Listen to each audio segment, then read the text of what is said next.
Hello दोस्तों, आज हम समझेंगे मैथ, जिसमें कक्षा 10 का मैथ हम पढ़ेंगे आप और प्रश्नावली 1.1 के क्वेश्चनों को डिस्कस करेंगे।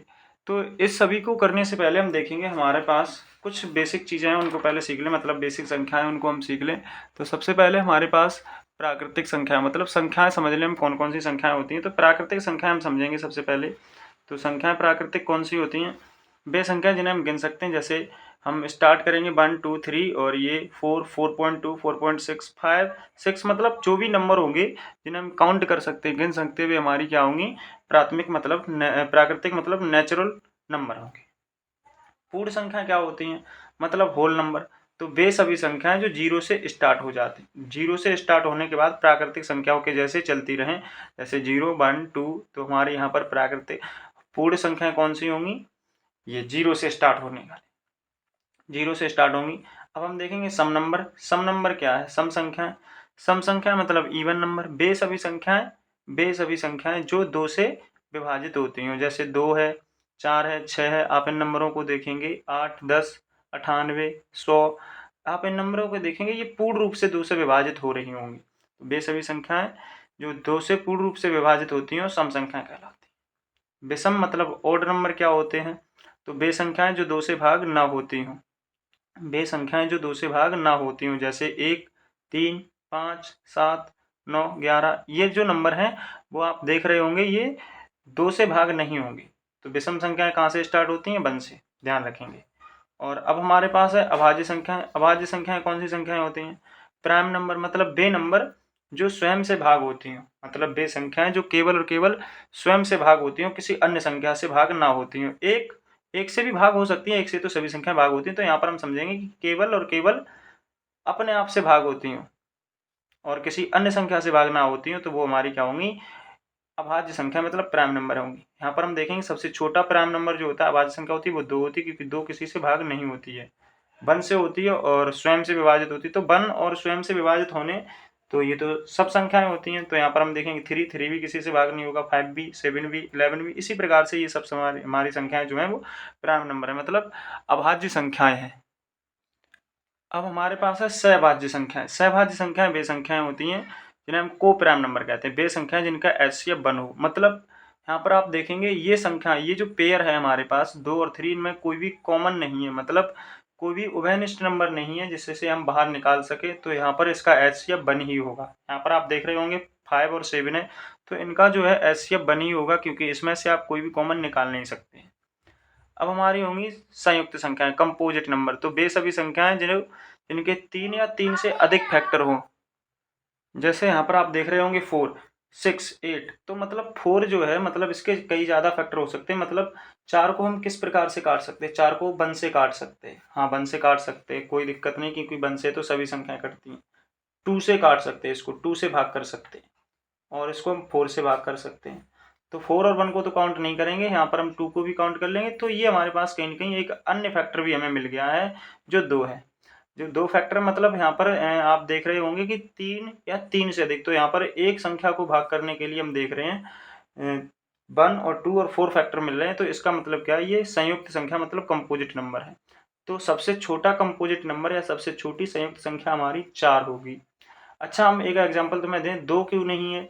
2 इसीलिए नहीं क्योंकि 2 किसी से भाग होगी ही नहीं। आप देखेंगे 1 से भाग होगी और खुद से भाग होगी। तो जो संख्याएं खुद से भाग होती हैं वो कैसी होती हैं? प्राइम संख्याएं होती हैं। तो इसीलिए ये हमारी क्या होगी? संयुक्त संख्या नहीं होगी। 6 को देख लें आप, ये 6 है। अब इसके फैक्टर मैं तुम्हें करके दिखाऊं तो ये 2 से भी भाग होगी, 3 से भी भाग होगी और 1 से भी होगी। यहाँ पर अगर मैं तुम्हें एक और दिखा दूं एग्जाम्पल, 12 दिखा दूं, 12, तो 12 को आप देखेंगे कितने फैक्टर हैं। तो 12 को आप 2 से भी भाग कर सकते हैं, 3 से भी भाग कर सकते हैं, 4 से भी भाग कर सकते हैं, 1 से भी कर सकते हैं, और जो संख्या उससे भी कर सकते हैं 12 से। तो इसके 3 से ज़्यादा फैक्टर हो या 3 हो तो वो हमारी कौन सी नंबर होगी? संयुक्त मतलब कंपोजिट नंबर। अब हमारा रेशनल नंबर होता है मतलब परमेय संख्या। तो परमेय संख्या क्या होती है? वे संख्याएं जिन्हें हम पी वाई क्यू के फॉर्म में लिख सकते हैं, मतलब जिन्हें हम इस प्रकार से लिख सकते हैं, बट्टे की फॉर्म में लिख सकते हैं, मतलब 2/4 इसकी फॉर्म में लिख सकते हैं। वो हमारा क्या है? परिमेय संख्या है। और इसमें एक कंडीशन होती है, मतलब कभी भी ये इस प्रकार का नहीं होगा। 0 कभी भी, क्यू जो है हमारा यहाँ पर हमारा एक पी होगा और एक अपॉन में क्यू होगा। तो क्यू कभी भी, ये वाला जो क्यू है हमें दिखाई दे रहा है, ये हर जो है ये क्यू हमारा कभी भी 0 के बराबर नहीं होना चाहिए। यहाँ पर हमने लिखा भी है क्यू 0 के बराबर नहीं होना चाहिए। आई होप आपने ये परिमेय संख्या भी समझ ली होंगी। अब होती है अपरिमेय संख्या। अपरिमेय संख्या वे होती हैं जिनके ऊपर रूट लगा होता है, जैसे आप यहाँ पर देख रहे होंगे √2, √3, √4, √5, √7। और एक पॉइंट जो है पाई जो हमें दे रखा है, पाई यहाँ पर हम देखेंगे ये हमें पाई दे रखा है, तो ये पाई जो है वो हमारी अपरिमेय संख्या है। एक नंबर में ये क्वेश्चन आता है वन लाइनर में, ऑब्जेक्टिव टाइप प्रश्न जो वस्तुनिष्ठ प्रश्न होते हैं मैथ के, कि पाई हमारा परिमेय संख्या है या अपरिमेय, तो आप बताएंगे पाई हमारी अपरिमेय संख्या है। अब हम चलते हैं क्वेश्चनों की तरफ। तो हमारे क्वेश्चन है एक्सरसाइज 1.1 के। तो उससे पहले थोड़ी सी एक बेसिक चीज समझ लें कि यूक्लिड विभाजन प्रमेय का क्या होता है। यूक्लिड विभाजन प्रमेय का हमारा होगा वो क्या होगा, मतलब हमारे पास जो सूत्र होता है, मतलब यूक्लिड विभाजन से ये क्वेश्चन हमें करने होंगे। आप देख रहे होंगे यूक्लिड विभाजन एल्गोरिथम, ठीक है। तो यहाँ पर a बराबर बी क्यू प्लस आर, ठीक है, b इंटू क्यू प्लस में आर। तो यहाँ पर मतलब हियर, मतलब यहाँ a हमारा क्या होगा, भाज्य होगा, मतलब a जो नंबर है वो हमारा भाज्य होगा, मतलब डिविडेंट होगा। b हमारा भाजक होता मतलब डिवीजर होगा। q हमारा कोटेंट होगा, मतलब हमारा भागफल होगा। r हमारा रिमाइंडर मतलब शेषफल होगा। तो यहाँ पर आप देखेंगे कि अब मैं क्वेश्चन 1 को करूँगा। यहाँ पर प्रश्नावली 1.1 होगी हमारी। तो एक्सरसाइज 1.1, निम्नलिखित संख्याओं का एचसीएफ ज्ञात करने के लिए यूक्लिड विभाजन एल्गोरिथम का प्रयोग कीजिए। तो यहाँ पर हमारे पास जो पहला क्वेश्चन है वो हमें दे रखा है कि 135, पहला क्वेश्चन मैं ले रहा हूँ यहाँ पर 135, और हमें किसका 225 का एचसीएफ निकालना है। तो यहाँ पर आप देखेंगे हम इसको कैसे हल करेंगे, तो सॉल्व डालेंगे हम लोग, और सॉल्व के साथ साथ यहाँ पर जो हमें दे रखा है बड़ा नंबर कौन सा है, तो हमारा जो बड़ा नंबर है वो 225 है। 225 बड़ा है किससे, 135 से। ये बात आप समझ गए यहाँ तक। अब हम देखेंगे यूक्लिड विभाजन प्रमेय से इसको सॉल्व करेंगे, क्योंकि किसने बोला यूक्लिड विभाजन एल्गोरिथम से। तो यहाँ पर हम लिखेंगे यूक्लिड विभाजन प्रमेय से, तो प्रमेय से तो किस प्रकार से हमें करना है, उसी सूत्र के अनुसार करना है, उसी के अनुसार करना है। तो हम कैसे प्रकार से करेंगे, इसका सूत्र क्या है यूक्लिड विभाजन एल्गोरिथम, a बराबर बी क्यू प्लस में आर। यहाँ पर a हमारा क्या है, a हमारी भाज्य संख्या है, b हमारा क्या है, भाजक है, q हमारा भागफल है, r हमारा शेषफल है। यहाँ पर q जो है वो मल्टीपल में होगा b के, ठीक है। तो अब हम देखेंगे यहाँ पर हम सबसे पहले स्टेप 1 में किस प्रकार से करेंगे। तो स्टेप 1 लिख देंगे हम इधर ताकि समझ आ जाए हमारे। स्टेप 1 में हम बड़ा नंबर लेंगे यहाँ पर a के स्थान पर। तो बड़ा नंबर हमारे पास 225 है, तो हमने 225 एस लिख दिया। इक्वल मतलब बराबर किसके होगा, b के। तो यहाँ पर b कौन सा नंबर होगा, छोटा वाला 135, तो हमने यहाँ पर 135 ले लिया, इनटू q। तो q, अब इसके लिए हम यहाँ पर थोड़ा सा आपको भाग करके दिखाएंगे। यहाँ पर जो छोटा नंबर है वो हम बाहर रखेंगे 135, बड़ा नंबर जो है 225 अंदर रखेंगे, मतलब भाजक बनाएंगे हम। तो यहाँ पर आप देखेंगे ये एक बार जा रहा है, तो यहाँ पर मैं देखूंगा तो ये मेरे एक बार मिलेगा, तो यहाँ से घटाएंगे तो 0 मिलेगा, और यहाँ से जाएगा नहीं तो यहाँ से लिखा है, यहाँ हो गई 12, और 12 में से 3 जाएगा तो 9 बचेगा, मतलब 90। यहाँ पर आप देख रहे होंगे क्यू हमारा क्या है, भागफल। तो हमने भागफल हमारा बनाया इसलिए हमने 1 लिख लिया, प्लस का साइन लिया। आर हमारे पास 90 है, मतलब रिमाइंडर हमारे पास 90 है, तो इसीलिए हमने 90 लिख लिया। अब हमारी जो सेकंड स्टेप होगी वो क्या होगी, समझेंगे सेकंड स्टेप को। तो स्टेप 2 होगी कि अब जो हमारे पास होगा बड़ा नंबर 135 हो गया, तो हमने 135 लिख लिया, बराबर अब जो है मेरे पास 90, छोटा नंबर ये वाला हो जाएगा 90। जैसे आप समझ भी रहे होंगे, 90 को मैं भाज्य बनाऊंगा, डिविडेंट बनाऊंगा, और 135 को मैं इस प्रकार से भाजक बना दूंगा। अब यहाँ पर आप देखेंगे कि ये जो भाग है वो कितनी बार जा रहा है, तो भाग यहाँ पर भी ये एक ही बार जाएगा, क्योंकि 180 हो जाएगा 2 बार में पड़े। तो यहाँ पर मैं 90 लिख दिया एस्टिस, और अब हम माइनस करेंगे तो 5 मिलेगा, और यहाँ से देखेंगे तो ये 3 में से जाएगा नहीं, तो 13 में से घटाना पड़ेगा, तो 13 में से 9 गया 4। तो यहाँ पर अब जो है यहाँ पर कोसेंट मतलब क्यू के स्थान पर हमें फिर से 1 मिला है और प्लस हमें 45 रिमाइंडर मतलब शेषफल मिला अगली स्टेप में मतलब हमारे पास। अब हमारी तीसरी स्टेप होगी, उसे हम देखेंगे इस प्रकार से, स्टेप 3। तो स्टेप 3 क्या कहती है हमारी? स्टेप 3 में आप इस वाले पार्ट में देखेंगे तो हमें जो बड़ा नंबर मिलेगा वो कौन सा मिलेगा, मतलब यहाँ से भी आप समझ सकते हैं, यहाँ पर हमें जो नंबर मिलेगा वो 90 मिलेगा। बड़ा नंबर क्या होगा? 90। तो हमने 90 ले लिया, जो बराबर हो गए रिमाइंडर किसके? बी के। बी, तो बी हमारी क्या है? 45 यहाँ पर, और इनटू क्यू मतलब यहाँ पर हमें निकालना होगा भागफल। तो यहाँ पर हम देखेंगे ये 45 हमारे पास होगा रिमाइंडर वाला, और इस 90 को हम लेंगे ऐसे, इस प्रकार से ये वाले 90 को भाग देना हमें। अब हम देखेंगे 45 को, ये 45 से 2 बार पूर्ण रूप से चला जाएगा जहाँ पर कोई भी शेषफल नहीं बचेगा। आपको तब तक इस स्टेप को बढ़ाते रहने जब तक शेषफल 0 ना आ जाए। यहाँ पर हम देखेंगे ये 2 बार गया तो हमने 45 × 2 लिख दिया, प्लस रिमाइंडर मेरा यहाँ पर 0 मिला, तो 0 जो रिमाइंडर मिला और 0 से जस्ट ऊपर वाला नंबर मेरा यहाँ पर आंसर होगा, मतलब HCF होगा। तो इसीलिए मेरा HCF क्या होगा? तो आप इसको इस प्रकार से लिख भी सकते हैं, HCF ऑफ जो भी नंबर होते हैं, नंबर हमारे कौन से थे? 135 और 225। तो HCF हम देखेंगे यहाँ पर 135 और 225 मतलब कोमा 225 लगा दिया। HCF ऑफ कितना है हमारे पास? 45, क्योंकि अंतिम भाजक जो भी होता है यहाँ पर हमारा अंतिम भाजक मतलब अंतिम बार किसने भाग किया? 45 ने, तो अंतिम भाजक हमारा सही आंसर होगा, मतलब 45, मतलब इसका आंसर होगा। अब हमारा नेक्स्ट क्वेश्चन होगा 196 और 38,220। 38,220 का हमें HCF निकालना होगा। तो यहाँ पर हम क्वेश्चन को इस प्रकार से लिखेंगे, जो हमारा क्वेश्चन होगा 196 और 38,220 का हमें इसका भी HCF निकालना है। तो यहाँ पर हम देखेंगे ये मेरे पास किस प्रकार से होगा। ये जो हमारा क्वेश्चन है उसको हम कैसे करेंगे देखेंगे। यहाँ मेरे पास क्या होगा? यहाँ 38,220 जो है वो बड़ा है 196 से, और अब हम इसको देखेंगे यूक्लिड विभाजन से। तो यूक्लिड विभाजन प्रमेय से इसको समझेंगे। तो किस प्रकार से हमें करना है? सूत्र के अनुसार यहाँ पर हमारे पास A बराबर B Q B into Q plus में R, जहाँ पर हमारा A हमारा क्या है? भाज्य है, B हमारा भाजक है, Q हमारा भागफल है, और R हमारा रिमाइंडर मतलब शेषफल है। तो यहाँ पर हम सबसे पहली स्टेप में करेंगे स्टेप 1। अगर मैं देखूं तो यहाँ पर स्टेप 1 लिख दे हम, और स्टेप 1 के बाद अब हम देखेंगे कि जो बड़ा नंबर है उसे तो हम भाजक बनाएंगे। तो यहाँ पर हम देखेंगे 38,220 और भाग देंगे हम छोटे वाले नंबर से 196 से।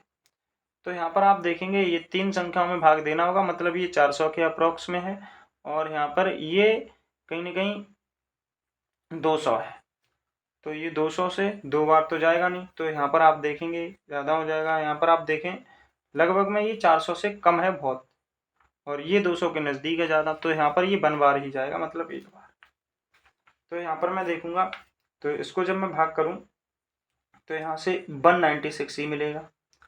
अब मैं माइनस करूँगा तो 12 में से 6 जाएगा तो 2 बचेगा, और यहाँ से जाएगा नहीं तो यहाँ से धाई लूँगा, यहाँ हो गए 18, और 18 में से जब घटाऊँगा, अच्छा यहाँ धाई ले ली थी, तो यहाँ धाई लेने के बाद ये 12 में से गया 6, तो 2 बचा, 12 में से 6 गया तो यहाँ पर 6 मिलेगा, मुझे गलत हो गया सॉरी। तो यहाँ पर 6 मिला, और अब हम देखेंगे कि यहाँ पर 7 बचा, 7 में से 9 जाएगा नहीं, तो यहाँ से धाई ली तो यहाँ 17 हो गया, 17 में से 9 जाएगा तो ये मुझे 8 मिलेगा, और यहाँ से एक इधर बची तो 2 में से 1 गया, 1 बचा, 186 हो गया। 186 में जाएगा नहीं तो यहाँ से हम 2 का भी एज इट इज लिख लेंगे। और अब हम देखेंगे कि ये अप्रोक्स 2000 के पास है, ये 2000 के पास है लगभग में, और ये 200 के पास, तो हम इसका भाग 9 बार कर सकते हैं। तो हमने 9 बार किया है। अब हम देखेंगे 9 का गुणा 6 में करेंगे, तो 9 छिक्का 54 होता है, हासिल 5 रखूँगा मैं। और 9 नेम 81, 81 और जो 5 होता है वो 86 होता है, हासिल 8 रखेंगे। 9 एकम 9, 9 और 8 17 हो गया, तो यहाँ पर 1764 आएगा। और अब मैं भाग करूँगा, यहाँ पर 2 में से 4 जाएगा नहीं, तो यहाँ से 12 में से 4 जाएगा, तो यहाँ पर 8 बचेगा। एक इधर भेज दिया था, तो 15 में 6 घटाऊँ 9 मिलेगा। और यहाँ पर 0 0 मिलेगा, इधर भेज दिया था हमने 1। अब हमारे पास 98 में जाएगा नहीं, तो उतारा लूँगा मैं 0 का। और अब मैं देखूँगा 196 को हमें भाग करना है 980 में, तो ये लगभग मान लो 1000 है और ये मान लो 200 है, तो ये 5 बार चला जाएगा आसानी से। जब 5 बार चला जाएगा तो मैं इसको इस प्रकार से लिख दूंगा। और 5 छिक्का 30 होता है, तो हासिल 3 रख दिया हमने। और 5 नेम 45 और 3 48, हासिल 4, 5 एकम 5 और ये 4 जो है वो 9 हो जाएगा। मतलब अब ये पूर्ण रूप से कटा गया और ये एक बार में ही कट गया, ये सबसे बड़ी बात है। तो यहाँ पर हम देखेंगे हमारे पास जो होगा वो 38220 बराबर बी मेरा क्या है यहाँ पर 196 इंटू जितना भागफल होगा, भागफल कितना है 195, एक बार में कट गया इसलिए इतना बड़ा आ रहा है 195, प्लस रिमाइंडर हमारे पास क्या है 0, तो यहाँ पर कोई भी रिमाइंडर नहीं है, 0 है। और HCF हमारा क्या होता है, HCF हमारा क्या होगा 38, 220 और 196 का। तो इसका जो HCF होगा, जो अंतिम भाजक नंबर होगा वही हमारा इसका HCF होगा। अंतिम भाजक इस क्वेश्चन का क्या है, अंतिम बार किसने भाग किया, तो यहाँ पर 196 होगा, क्योंकि इसमें और कोई भाजक तो आया ही नहीं, 196 ही आया, इसीलिए 196 इसका सही आंसर हो गया। अब हमें देखना है 867 और 255 का। 867 और 255 का हमें HCF निकालना है यूक्लिड विभाजन प्रमेय से। तो यहाँ पर हम लिखेंगे यूक्लिड विभाजन प्रमेय, मतलब इसको हल करेंगे यूक्लिड विभाजन प्रमेय से। तो आपको बिल्कुल समझना है, इसको बिल्कुल आसान तरीके से समझेंगे यहाँ पर। तो यहाँ पर जो हमारे पास बड़ा नंबर है वो 867 है। 867 बड़ा है किससे, 255 से। तो 867 मतलब 867 बड़ा है किससे, 255 से। तो स्टेप 1 में मैं क्या करूँगा, जो बड़ा नंबर है उसे बाहर रखेंगे। स्टेप 1 ले ली हमने, 867 बराबर है 255 के। तो यहाँ पर ए और बी, ए बराबर बी क्यू प्लस में आर, ये सूत्र होता है। तो यहाँ पर हम देखेंगे 855 को भाग कराना है हमें 200, 867 को भाग कराना हमें 255 से। तो यहाँ पर 255 लिखेंगे। और अब ये देखेंगे हम, ये 900 के समथिंग और ये 300 के समथिंग, तो अप्रोक्स 3 बार जाएगा। तो 3 पंजे 15 की 5 हासिल, 1 3 पंजे 15 और 1 हासिल होगी, तो 6, 3 दूनी 6 और 1 हासिल थी, तो 7। तो ये 765, 765 यहाँ पर मुझे 2 मिला, यहाँ पर 0 मिला और यहाँ पर 1 मिलेगा घटाएंगे तो। और अब हमारे पास जो होगा भागफल Q के स्थान पर कितना आएगा 3, रिमाइंडर के स्थान पर कितना आएगा 102। और ये जब तक हमें करना है जब तक रिमाइंडर 0 ना आ जाए। स्टेप 2 में क्या होगा, स्टेप 2 देखेंगे हम। तो स्टेप 2 हमारे पास जो होगी वो 255, ये वाला नंबर बराबर होगा 102 के। यहाँ पर अब हमें 102 से भाग देना होगा इस वाले नंबर को 255 को। तो यहाँ पर आप देखेंगे कि ये समथिंग 100 है और ये 200 है, तो ये अप्रोक्सीमेशन जो है 2 बार ही जाएगा। तो अगर मैं 2 बार देखूँ तो ये 204 हो जाएगा। और 204 के बाद अब मैं इसको माइनस करूँगा, तो माइनस मुझे मिलेगा 1 और ये 5 मिलेगा और आगे जाएगा नहीं। तो अब हम देखेंगे यहाँ पर जो Q के स्थान पर, इस वाले Q के स्थान पर ये 2 आया, मतलब Q मतलब भागफल प्लस रिमाइंडर। रिमाइंडर मेरे पास 51 है, तो मैंने 51 लिख दिया। और अब हम देखेंगे स्टेप 3। तो स्टेप 3 क्या होगी, 102 को बाहर करेंगे क्योंकि बड़ा नंबर है 102। यहाँ पर 102 को लिखेंगे हम, तो 102 बराबर 51, तो 51 लिखा हमने इनटू। अब देखेंगे हम 51 को बाहर रखेंगे और ये 102, 102 यहाँ पर देखेंगे ये 100 ये 50 के समथिंग, तो ये 2 बार पूरा चला जाएगा। तो यहाँ पर ये हो जाएगा 2 एकम 2 और 2 पंजे 10। ये अब हमें शेषफल जो है 0 मिल गया है। शेषफल जब 0 मिल जाए तो आपका समझ लो आंसर आ गया। अब कैसे करेंगे इसको हम, तो क्यू हमें 2 मिला है प्लस रिमाइंडर 0 मिला है, और जो अंतिम भाजक होता है यहाँ पर 51 जो है वो अंतिम भाजक है, तो इसका 51 ही आंसर है। जैसे इसको मैं इस प्रकार से लिख भी सकता हूँ, HCF ऑफ 867, 255 जो HCF किसके बराबर होगा इसका 51 के, तो 51 इसका सही आंसर होगा। आई होप आपने इन क्वेश्चनों को अच्छे से समझा होगा। नेक्स्ट पार्ट और नेक्स्ट क्वेश्चन हम डिस्कस करेंगे अगली वीडियो में। आप तब तक इन क्वेश्चनों को खुद से करके देखें, ट्राई करके देखें।